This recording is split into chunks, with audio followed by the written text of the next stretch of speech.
এর যে অন্য জায়গায় পছন্দ ছিল সেটা তো আর মা বাবারে বলে নাই। বিয়ে হওয়ার পরে ভালোই ছিলাম, পরে যখন ওই মেয়ে আবার সামনাসামনি দেখা সাক্ষাৎ হয়, কথাবার্তা হয়, তখন আমার উপরে অনেক রকমের সমস্যা ক্রিয়েট করার পরে এই জন্য ওরে নিয়ে চইলা যায়। তারপরে আমি ওনারে নিজে ইচ্ছাগতভাবেই ছাইড়া দিছি আর কি, যে যে আমারে চায় না তার সাথে আমি থাইকা অযথা তার জীবন নষ্ট করার কি দরকার। দর্শক আসসালামু আলাইকুম। আপনারা জানেন অসহায় দরিদ্র যাদের নিয়ে জীবনের গল্প তুলে ধরা হয়, তেমনি আসলে এক বোনের জীবনে আমরা গল্প শুনবো। তো চলুন আমরা কথা বলি তার সাথে। আসসালামু আলাইকুম। ওয়ালাইকুম সালাম। আসসালামু আলাইকুম। কেমন আছেন বোন? জি আলহামদুলিল্লাহ ভালো আছি, আপনারা কেমন আছেন? জি আছি আলহামদুলিল্লাহ। বোন, আপনার দেশের বাড়ি কোথায় এবং পরিবারে কে কে আছে একটু যদি বলেন। আমার দেশের বাড়ি গাইবান্ধা, আমি থাকি ঢাকায়, এখানে কাজ করি। পরিবারে আমার মামি আছে, মেয়ে আছে, এমনি আত্মীয় স্বজন আছে, নিজের বলতে তেমন কেউ নাই, মানে বাবা মা এগুলো নাই। আচ্ছা, আপনার পড়াশোনা আছে? হ্যাঁ, আমি ক্লাস 9 পর্যন্ত পড়াশোনা করছি। কেন বাদ দিয়েছিলেন একটু প্রথম থেকে জানতে চাই। মানে আমি যখন ছোটোবেলায় তখন আমার আব্বু মারা যায়, তারপরে আমার আম্মু আমারে নিয়ে নানির বাসায় আসে। ওখানে আসার পরে যখন আমি ক্লাস 6 পর্যন্ত পড়ি তখন আমার আম্মু মারা যায়। পরে আমি, আমার মামা মামি আমরা ঢাকাতে আসি, এখানে এদিকে শুনে বিয়ে শাদী হয়।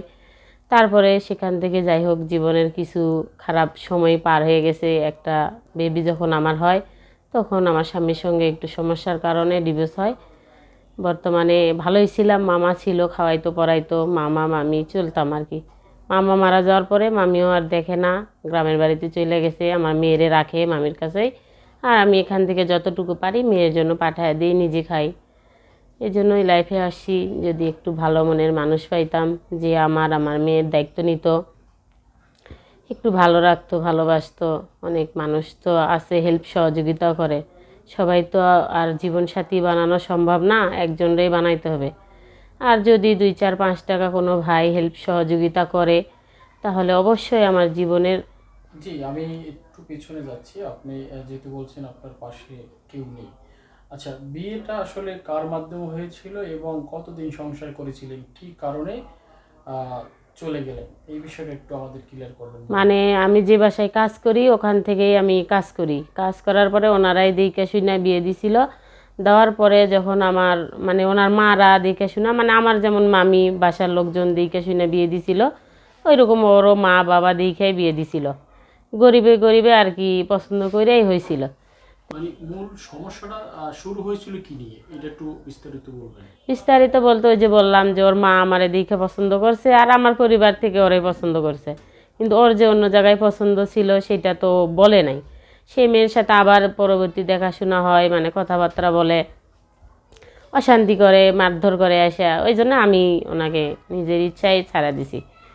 দেওয়ার পর আমি মেয়েরে নিয়ে, আমার বর্তমানে আমার মামি মেয়েরে নিয়ে থাকে, আর আমি বাসাতে কাজ করে যতটুকু পারি পাঠায় দিই। আচ্ছা, বিয়ের আগে কি তাকে যাচাই করা হয়েছিল আপনার জীবন সঙ্গীকে? না, সেভাবে তো আমি ওগুলা পছন্দ করিনি, আর তখন তো অত বুদ্ধিও ছিল না যে যাচাই বাছাই। পরিবার থেকে দিছে, পরিবার থেকে করছি, ওরও পরিবার থেকে দিছে, করছে, কিন্তু ওর যে পছন্দ ছিল সেটা তো বলে নাই।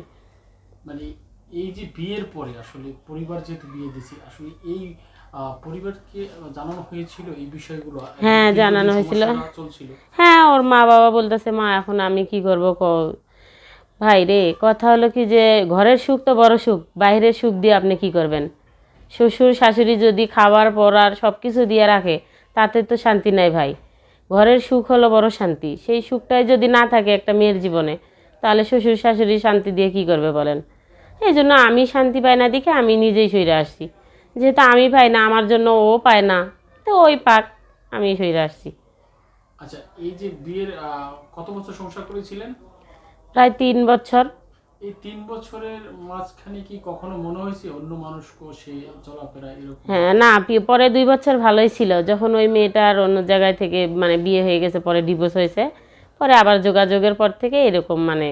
আপনার সাথে বিয়ের হওয়ার আগে কি তার সাথে হ্যাঁ, কানেকশন ছিল? জি জি, মানে ও বলছে আমি তাই শুনছি, কিন্তু আমি তার অত আগে জানতাম না। আপনার পরিবার বা আপনি কখনো জানেননি? না না, বিয়ের আগে জানা হয় না, ওর পরিবারে জানেনি, আমরা আবার জানবো কেমন করে? কতদিন পর জানতে পারলেন? 2 বছর, মানে ওই মেয়ের যখন ডিভোর্স হয়েছে তারপর। তারপর? জি।